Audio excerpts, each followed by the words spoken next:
Welcome back to the channel. Warhammer Man back in the studio, and today we've got a Order of the Bloody Rose, Sisters of Battle, Adepta Sororitas Battalion.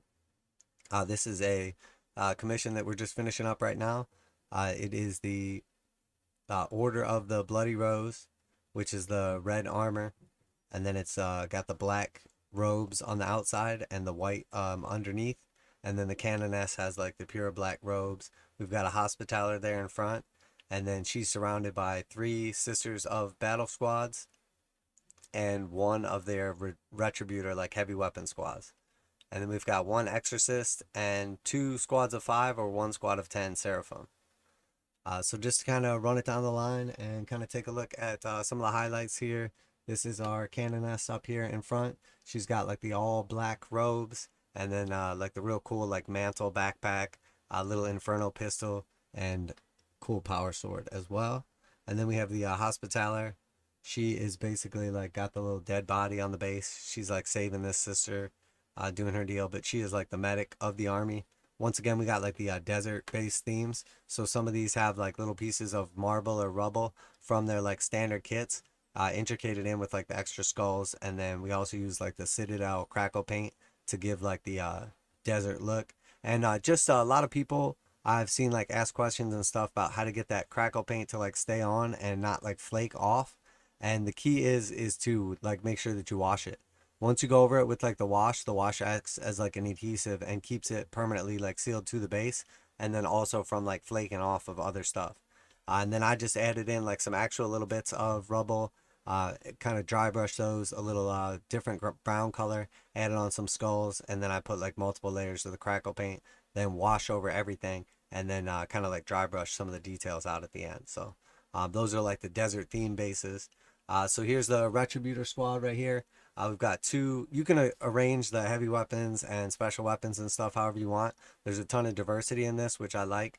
But we have two of the multi-meltas and two of the heavy bolters. And then we have like the sergeant of the squad. And then it comes with, that one has like two of the little cherubs. And then we have the three regular sister squads.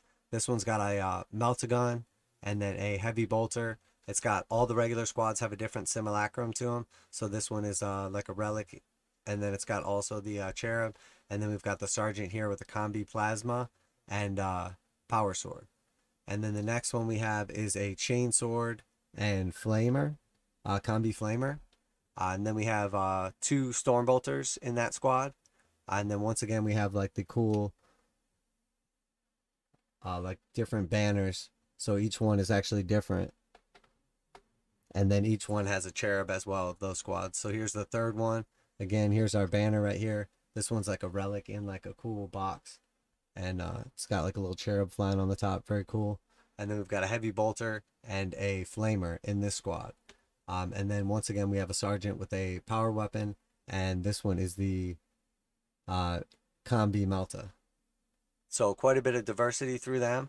And then in the back, we have the seraphim there. They're not glued just for shipping purposes, but we have essentially what could be one sergeant with a chainsword and pistol, and then she's got like a little intricate back piece, and then there's two of the inferno pistols, and then we have another sergeant with plasma pistol and power sword, and then there's two of the flame pistols, and then the rest is filled out with the regular girls. So you can run them as like two squads of 5 for some more diversity, and then fill out the squads later, or you could easily just run them as a single squad if you wanted to, and just have to work around the weapons a little bit. But overall, we obviously have the centerpiece is the Exorcist, and that is, I mean, it's an awesome tank, game terms, and then obviously looks as well. It's super intricate, and if you play your cards right, if you know what you're doing when you go to like actually assemble this and take the time and everything, you can actually get away with not gluing this back piece on, and then for transport purposes, it's much easier to like lay this down and like safely transport it. And then all you do is, it stays on pretty nice on its own without pushing it hard, but it'll hold the tank up. I mean, it's on there. But you can kind of just see the detail on this thing. I really enjoy painting these. This is an awesome kit. There's like a marble floor in the bottom there. I don't know if you can quite pick it up, but it's like marble floor, and then there's like a relic in the back with like little roses, and then it's all part of like this giant organ missile launcher. And then there's a couple little cherubs flying next to it, like, basically giving it look and helping it out. And then we've got like the main chick who's actually driving it, and she is like playing a like organ piano, launching these missiles basically. So you can just imagine this thing on the actual battlefield. It's like super cool. And then you can see basically did like a nice layering of like highlights and everything to really make sure not only that we got like multiple tones out of it, but that you had like the perfect mix of dark and light. Because this is supposed to be like a little more of like a gothic kind of like, a little darker, grittier, like in battle, not just like pretty off the shelf, never wore my armor before. So you can see how like the paint scheme kind of does it. They all have like the glowing eyes, and then put like the glowing coming out of the tank there, and use like the contrast yellow for the headlights, and it really gives it like an actual like glowing kind of look to it. And then just picked out a bunch of different details. I really like doing like all the little statues and everything, like sort of like an ivory like stone type look. And then obviously the wings on the back like really set it off, and then obviously the little cherubs and everything. Very cool tank, very cool kit, and left easily transportable. Again, the stems for the sisters, I don't put those on just because they're more likely to break on the way, and there's no need for it. But overall, awesome army. It was sweet doing a red commission. I think the red turned out really nice. I like the white accents on their like cloaks and everything. But overall, like the red and black kind of look, very cool. Very nice army. The basing choice was really cool as well. It's like the full-on like desert theme crackle bases. And again, I'll put everything down in the notes if you're interested in doing those yourself.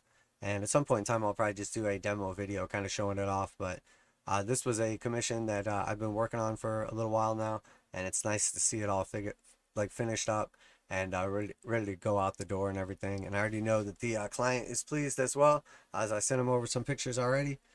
So if you're new to the channel, make sure you like and subscribe, share with your friends. Getting real close to 1,000 subscribers, and we're going to do something special for that. So make sure you get in before that happens. Won't be long, hopefully. And that is our Adepta Sororitas, Sisters of Battle, Order of the Bloody Rose, Battalion Army. A little fast attack, little heavy support, and a hard hitter tank. Couple nice characters, and 30 battle sisters. With cherubs and everything, I think it's basically like over 50 models. So nice size commission. And if you're new, make sure you like and subscribe, share with your friends. Warhammer Man Studios. I'm Warhammer Man, and I'm out of here.